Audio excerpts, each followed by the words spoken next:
Well, it's quite interesting. I really didn't know I was choosing a career in public service, but had been involved in public service since a child because my mother was the budget director for the House of Corrections at the city of Chicago. And so we had been in politics with the Dailies and so forth all of our lives. And I automatically, as part of her family, automatically got a job at the Chicago Police Department when I was starting out, and have always worked for government. So when I came to California and looked for a job, I immediately looked for one in a city because that's what I know about, and wound up at the city of Beverly Hills, first woman of color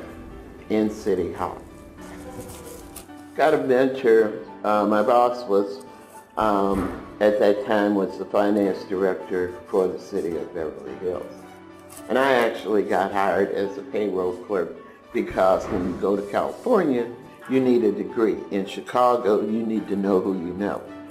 I didn't have a degree, so I said, well, to get back to where I was, which was in mid-management in Chicago, I'll work my way up because I know me, I can do that.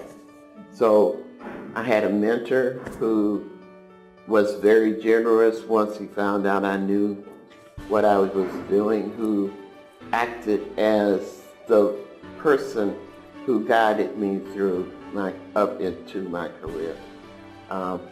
Helped me go back to college, helped me progress from chief of payroll to the budget director, only they didn't call us that then, but the budget director for the city. The organization that helped me the most, that I directed my attention to, was ASPA, as a matter of fact, the committee for women within ASPA at that time.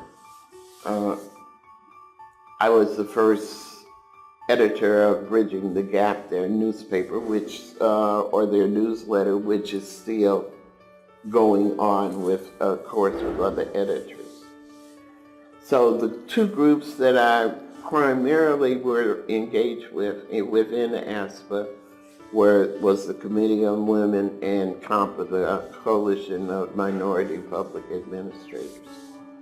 In California, we had formed a group called California Women in Government, and we worked for ERA and for political campaigns for women who were running for office in California, and so forth.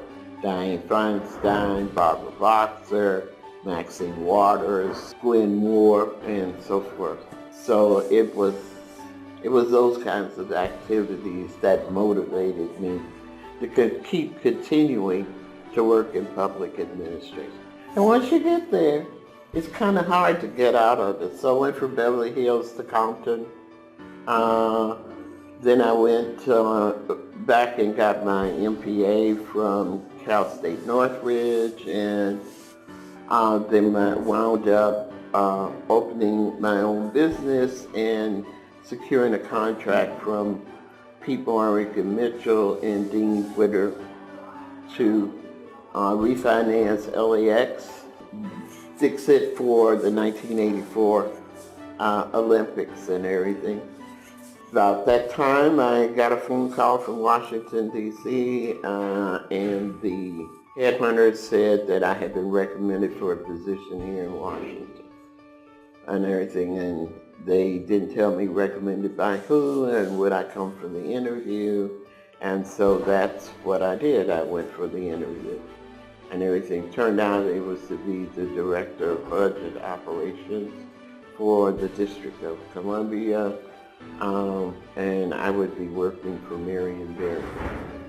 Never expected to get the job, just came to see Washington and have a good time, and got called back for the second interview, and I wound up being hired as Director of Budget Operations for the District of Columbia. That caused me to come to D.C. knowing no one and to begin work here.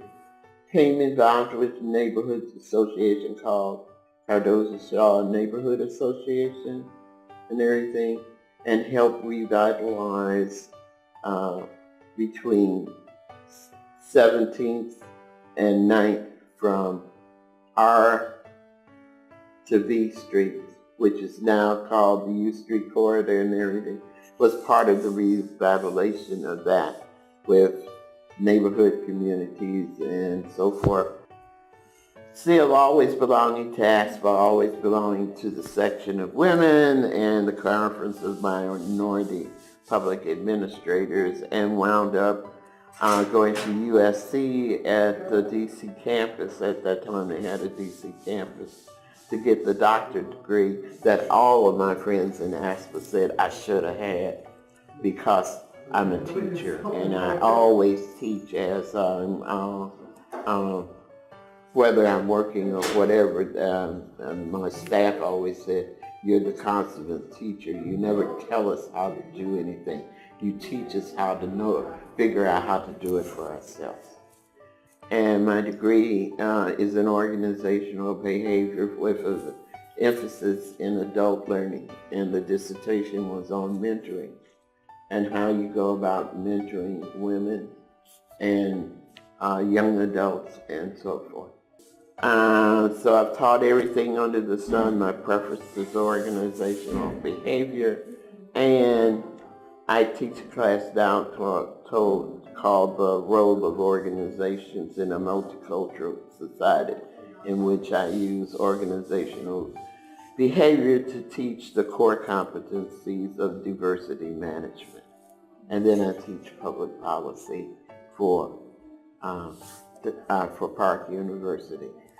I've been appointed by the 5th District Supervisor for the County of San Bernardino to their Planning Commission, and I'm on the Workforce Investment Board.